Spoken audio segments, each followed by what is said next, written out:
Oh, well, hey neighbors. Welcome to Shed Shop. Let's do some chores and test our customer saws, in which we're still sharing their personal information. Damn it, neighbors. Let me get this tag off of Beau's saw. Not that I think he'd care if you knew his name, but maybe he doesn't want you having his phone number. Okay, so we'll put that in our pocket, neighbors. I'm tired of not being able to post footage because I got to blur stuff out and everything else, and it takes forever. Anyways, I'm here with neighbor Beau's stihl 028, and the problem we had with this saw, neighbors, was that it was wanting to run away. He was missing his tank vent. I believe we had to replace his impulse hose, his fuel line. We rebuilt his carburetor and cleaned his air filter because he's got an aftermarket, and my aftermarkets are no better than his. And so essentially, I've tuned the saw in the lazy way with a tachometer, especially given we've got intermittent rain, and that makes it hard here in Tennessee. Y'all say what you want. Everybody thinks I'm crazy, but my saws do some crazy stuff when we have these drastic changes in our weather. And so sometimes when my back hurts like it does today, I will just tune saws with a tachometer instead of trying to tune them by ear. Usually I'll tune them with a tach after because I'm trying to get my ear back to hear the saw, and that takes practice. You just don't learn that overnight. You would think it would come right back to you, even though it's been 10 years since I've worked on saws. But it didn't come right back to me, and so I'm reteaching myself to listen to the saws. But today, it's really just about a few cuts to make sure these boys' saws are good to go. So this one, I've got a 20-inch bar on it. Really should have an 18. This one, I've got an 18. Really should have a 20. Honestly, didn't feel like tearing this one off to switch them. And so that's why we're going to run them the way they are. Now, neighbor Mike's saw, his 026 has had some minor different things done to it as well. We vac pressure test both these saws, and they didn't present air leak. However, these are famous or infamous, whichever way you want to say it, for only having air leaks at running temperature. Ted Neitzel will tell you all about it. He knows. And I don't know about the 026s doing that, but, you know, similar crankcase, similar crankshaft seals, so I don't know. But then his, it's running okay. We got a muffler gasket on the way, but his saw was bogging in wood, and he's had it serviced a couple times. Damn, the bugs are crazy when the rain is in and out like this. He's had it serviced a couple times. I think he said at dealers. I cannot recollect. Mike, maybe you can tell us. And essentially, the problem with that is a lot of the dealers, they don't have wood to cut. And so if you can't test a saw in wood, then in my opinion, this is just my opinion, guys, and I'm not bashing anybody. Please understand, I'm not bashing mechanics or shops or anything out there. But my thing is, with chainsaws, it's just like a string trimmer. You can start it and run it all day, but if you go to take it and try and trim your grass around your yard and it doesn't trim your grass, well, then you paid all that money just to have something running. Okay, and so in my opinion, you cannot properly service somebody's saw if you cannot cut wood with it, unless it's certain things like they're just having you do an air filter change, or the saw's not running at all. It was running fine and now it's not running at all. And I think there should be a stipulation with that, hey, take your saw home if you still have problems. We didn't fix the problem, so we're not going to charge you all over again. I think more shops need to do that. Anyways, so essentially, that being said, we're just going to try and do a few cuts with each of these saws.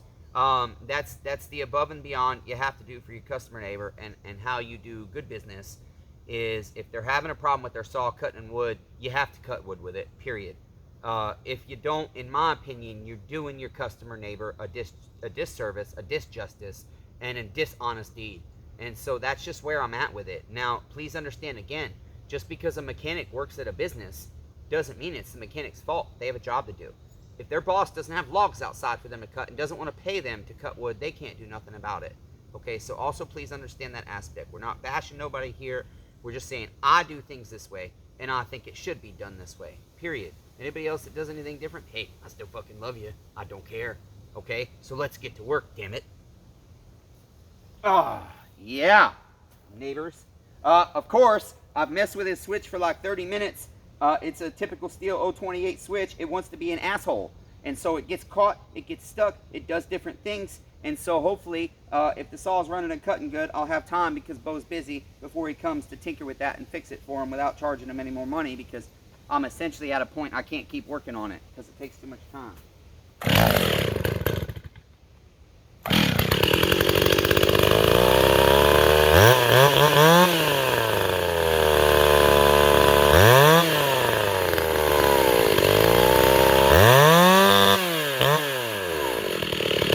The switch was stuck in half choke.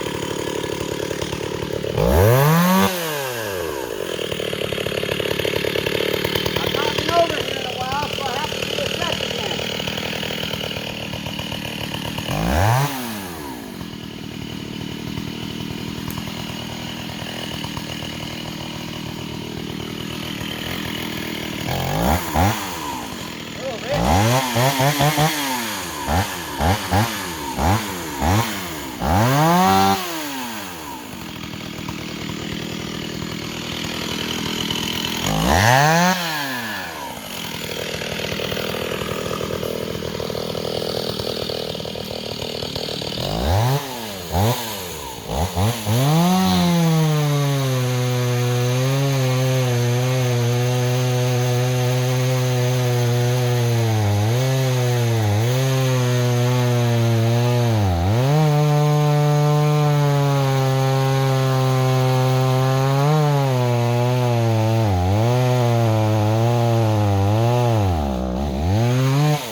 You guys can't see me, sorry neighbors.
I don't normally do cookie cutting, but I've got a lot of work to do, so we'll burn this in the fire pit when Kyle comes over.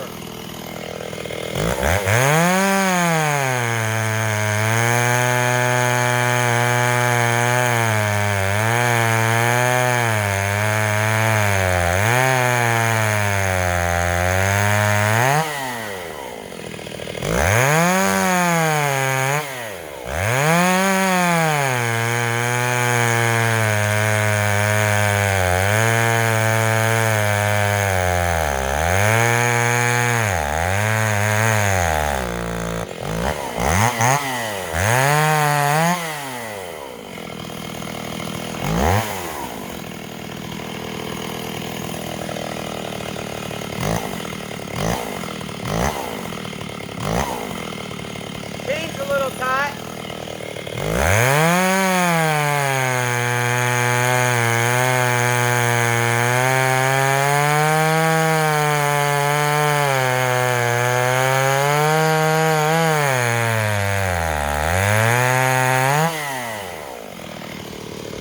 Not good for your saw. Itch it, kills your chain.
See, and then you've got to toggle your kill switch to get a good connection to kill the saw. Either way, this is why, if you want to run a 20-inch, you need a super, or you need to port your muffler.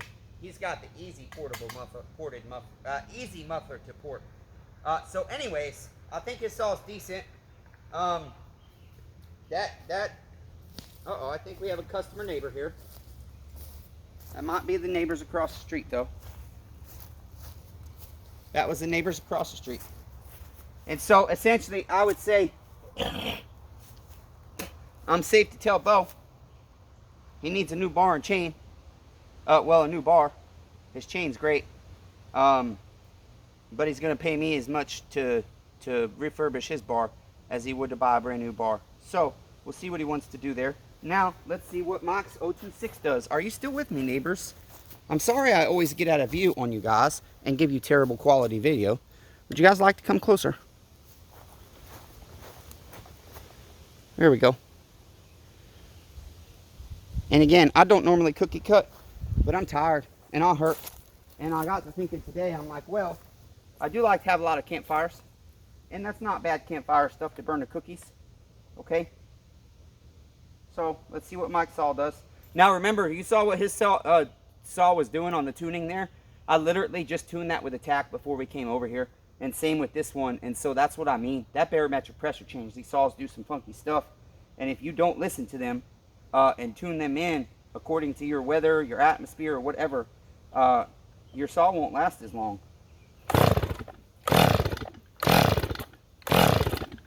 This saw was popping right off. That should have popped by now.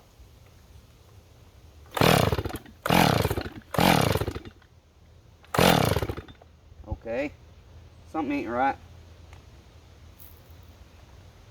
I know his spark plug was coming loose on me, the boot. These damn covers. No, it's on there.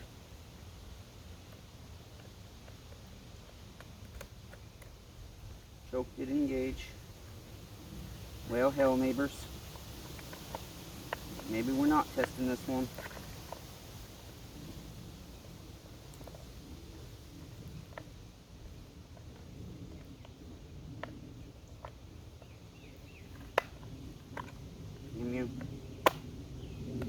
His saw has been mean to me today. I don't know why. Okay.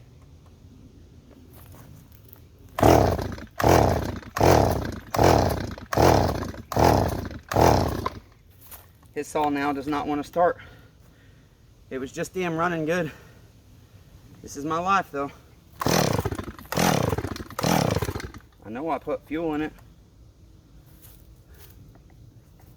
It was. This damn saw was just running good. It's odd. It sounds like it's not getting spark or fuel.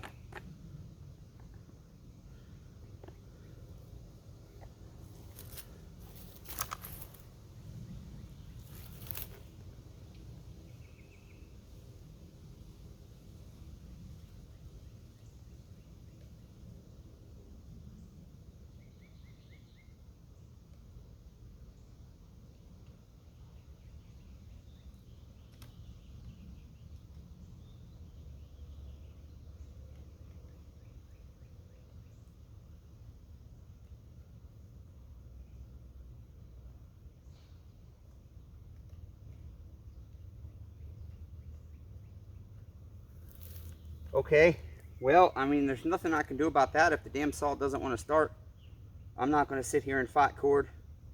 I'm just trying to think of what it could be that caused it not to start all of a sudden. This saw was running fine.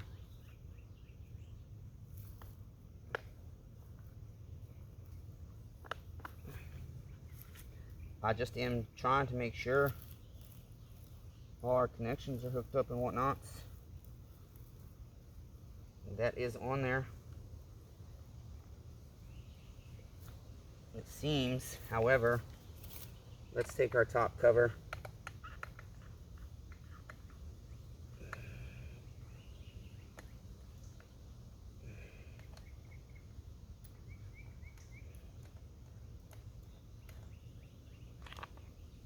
Yeah, it's on there.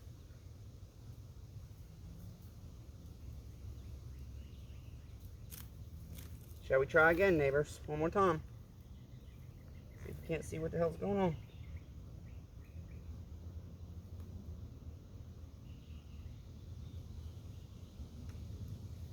I think his tank vent is plugged up.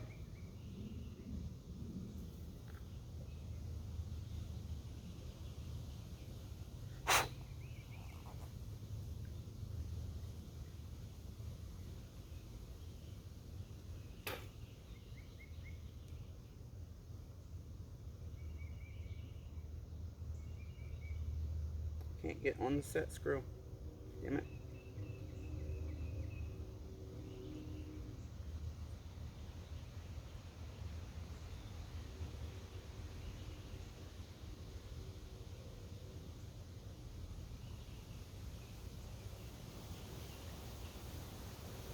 I mean, it's working. It's just really restricted, it feels.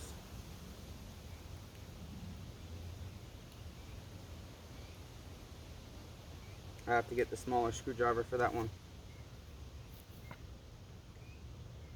Okay, we'll try again.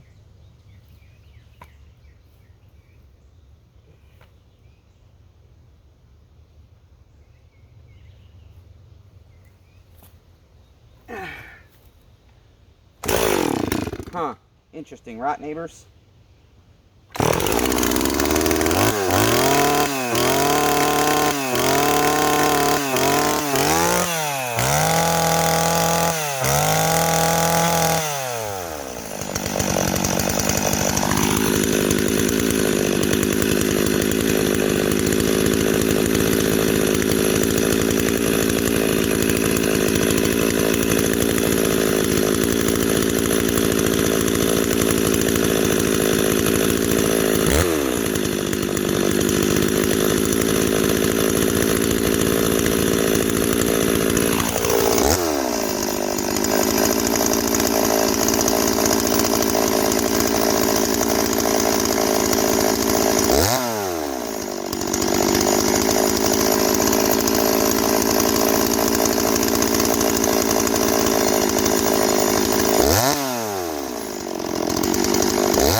A couple cuts. Sometimes you just need good worked out.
Gasket on the way because it leaks bad.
Y'all hear that?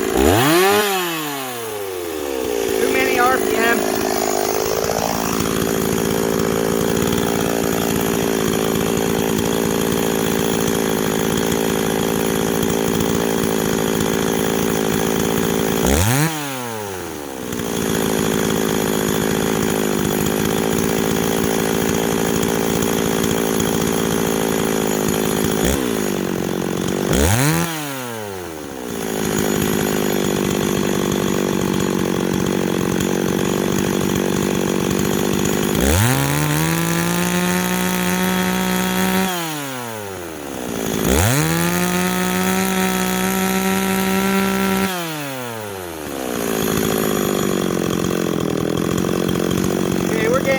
See, that was tuned with a tachometer, but something definitely worked its way through.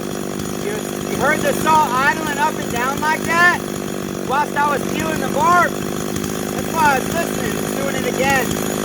Even with an ultrasonic bath, when a carburetor sits that long with gook in it, sometimes you just got to get things worked out.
So essentially, where am I at when I think these saws are not running perfectly? Well, one, that's why I told you at the beginning of the video, I know these are not the best days for me to come out and test saws, but unfortunately I have work to do. And so here's essentially how it will work now. My neighbor's got a muffler gasket on the way. I will verify that that's where, I'll do my best to verify that's where our smoke is coming from, because I can see leakage, and you can look right here and see this thing has been leaking out for a long time, neighbors. Look at all this carbon down here. Okay, that's all carbon buildup spewing out of the muffler here. Okay, and on the split here. Now, there's nothing I can do about that except recommend to him to JB weld that or something. Some people do that. But then the problem with that is, well, you got to cut your muffler off to get it off. You've got to cut that seam. If you want to take your muffler off, access the inside of it to get your other two. Don't set your chain on a rock, your other two muffler bolts. So essentially, I'll tell my neighbors, this is where we're at. You can come get your chit. Well, he can't yet. And he should be good to go. We just got to figure out what we're doing about his bar. And then whilst he's coming, or whilst I'm waiting on him to pick his saw up, I'll hopefully be able to get to his switch and play with that a little more, because that's a pain in the arse. It really is. A god does not want to have to deal with that, but the 028s are famous, or if you want to say infamous, for that. And so essentially, that's it. My neighbor's stuff is basically ready. Again, nothing's running quite perfect, but these saws have been vacuum pressure tested. I've done my best ability for my neighbors to ensure they've received good service. And so if they take their stuff home and they have problems with it, that's when we'll discuss, well, what's the issue? What's it doing? And a lot of times that might just be, we just got to retune the saw, and that's it. And so that's where we're at. Chainsaw Redeemer needs to collect on these bills because he's got to buy gravel, okay? And he's got to buy more saws because he's jonesing. So he's got to sell saws and get work, more work, to buy more saws to feed the addiction of, I have apparently an addictive personality, so I have to have an addiction, and it's tinkering on your chit, and it's buying more chit. And there's guys that have chit I want to buy right now, but I cannot spend $400. Even though I'll turn it into more money, I can't turn it into quick money, so I can't really buy it as bad as I want to. So what do we say, neighbors? Until next time, be kind to one another. Everyone's facing a battle. Chainsaw Redeemer is addicted to your chit. Okay? He's addicted to you guys as well. I love you, neighbors. All 8 billion of you, damn it. Let's keep persevering, damn it. Goodbye, neighbors.